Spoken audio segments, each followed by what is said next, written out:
दोस्तों, भारत में 19 अप्रैल को पहले चरण का मतदान हो चुका है। अब दूसरे चरण के लिए सभी पार्टियां प्रचार में लग गई है। इसी क्रम में प्रधानमंत्री नरेंद्र मोदी शुक्रवार को कर्नाटक पहुंचे थे। इस दौरान उन्होंने हुबली जिले में हुए नेहा हिरेमठ मर्डर केस का भी जिक्र किया। पीएम मोदी ने भाषण के दौरान कांग्रेस पार्टी पर निशाना साधते हुए कहा कि भारत में कांग्रेस पार्टी जिस सोच को बढ़ावा दे रही है वह काफी खतरनाक है। हमारी बेटियों पर हमले हो रहे हैं, सार्वजनिक जगहों पर बम धमाके हो रहे हैं, जो लोग भजन कीर्तन सुन रहे हैं उन पर हमले हो रहे हैं। ये साधारण घटनाएं नहीं हैं।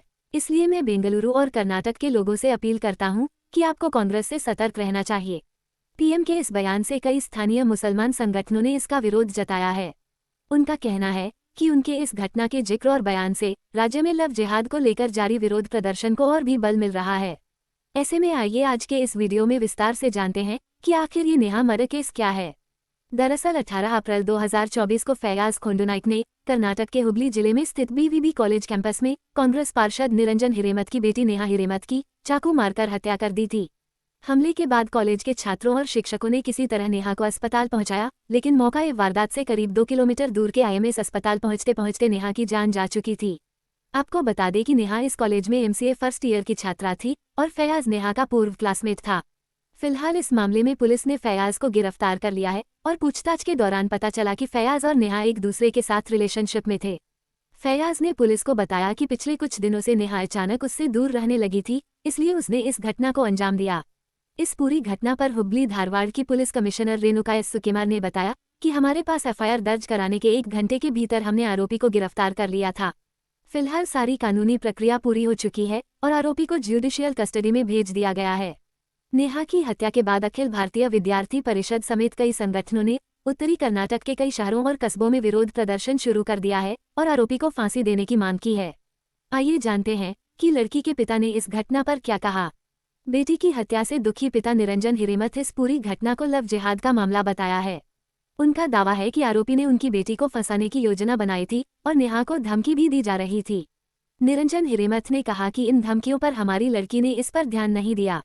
हालांकि राज्य के मुख्यमंत्री सिद्धारमैया ने इस हत्या को लव जिहाद का नाम देने के दावों को पूरी तरह खारिज कर दिया है। सीएम सिद्धारमैया ने कहा कि यह हत्या निजी कारणों से की गई है और राज्य में कानून व्यवस्था बिल्कुल दुरुस्त है। वहीं दूसरी तरफ कर्नाटक के गृह मंत्री डॉक्टर जी परमेश्वर ने भी कहा, इस घटना में लव जिहाद का एंगल नहीं है और हमारे पास जो जानकारी है उसके अनुसार दोनों एक दूसरे से प्यार करते थे। आइए जानते हैं आरोपी की मां ने क्या कहा। फयाज की मां ने सार्वजनिक तौर पर इस पूरे घटना की निंदा की है। बीबीसी की एक रिपोर्ट के अनुसार फयाज की मां ने बताया कि दोनों एक दूसरे से प्यार करते थे। उन्होंने स्थानीय पत्रकारों से बात करते हुए कहा, मैं सभी लोगों और नेहा के परिवार से भी माफी मांगती हूँ।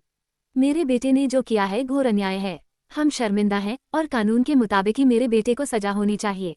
उन्होंने बताया कि नेहा और फयाज एक दूसरे से प्यार करते थे और उन्होंने इस रिश्ते के बारे में मुझे भी 1 साल पहले बताया था।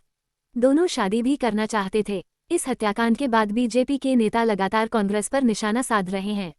बीजेपी नेता शहजाद पूनावाला ने सोशल मीडिया प्लेटफॉर्म एक्स पर लिखा है, कर्नाटक में चौंकाने वाली स्थिति। जब कांग्रेस नेता की बेटी फयाज से सुरक्षित नहीं तो कौन सुरक्षित है। पूनावाला ने कहा, जय श्री राम बोलने पर हमला, मोदी जी के लिए गाना बनने पर हमला होता है। दूसरी ओर रामेश्वरम हमले वालों का संरक्षण दिया जाता है। उन्होंने आगे लिखा, आज इन पीड़ितों के साथ खड़े होने के बजाय जिस तरह से सीएम और गृह मंत्री इसी सोच का संरक्षण कर रहे हैं।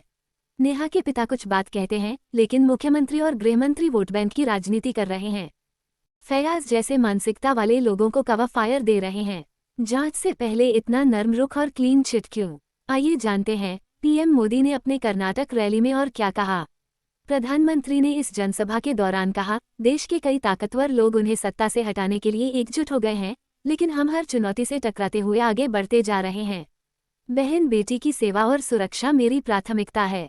उन्होंने भाषण के दौरान एनडीए द्वारा पिछले 10 सालों में महिलाओं के कल्याण के लिए उठाए गए कदमों का जिक्र किया, जिनमें स्वयं सहायता समूहों से उन्हें जोड़ना और लखपति दीदी बनाना भी शामिल है।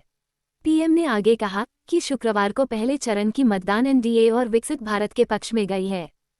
जानकारी अच्छी लगी हो तो वीडियो को लाइक और शेयर करना ना भूलें। साथ ही हमारे चैनल को भी सब्सक्राइब करें ताकि आप लोगों को इस तरह की वीडियो मिलती रहे।